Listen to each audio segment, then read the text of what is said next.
दोस्तों नमस्कार। लोकगीत के एगो बहुत ही सुंदर गीत रोज सबके समक्ष लेके आई बनी। एक जानी के पति प्रदेश में बाड़े, आवत नहीं खान, बार बार बुलावत तरी, आवत नहीं खान। कुछ दिन अइला उनका हो गइल बा, तब बीरा में का कहत तरी उनका, अरे कि पिया बसल परदेश सखी घर,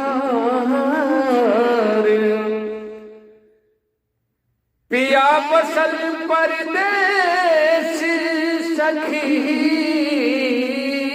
घर, पिया बसल परदेश सखी घर, अंगना काट धावेला, हम बिरहन पर घर के अंदर, उजा के बहरा में मौज उड़ावेला। का भाव बा, बहुत ही सुंदर गीत बा।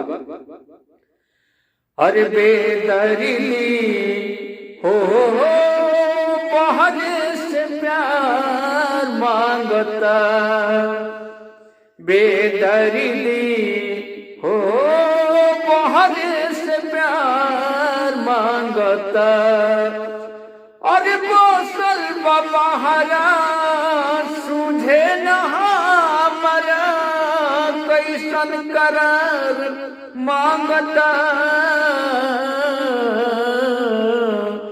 बेदर्दी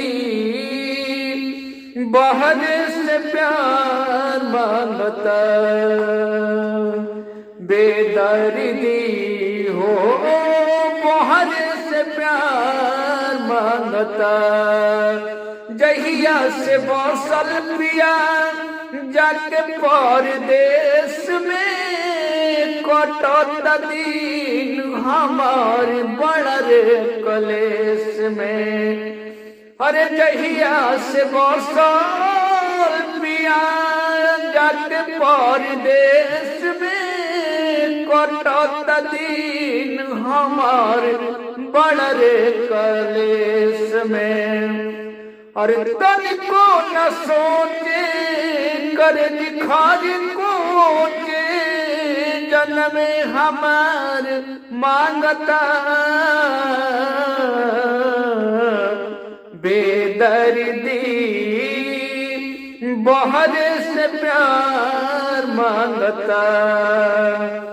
अरे जहिया से गईल बावे छोड़ लुधियाना, नहीं लगे घर में अन्न के एक दाना।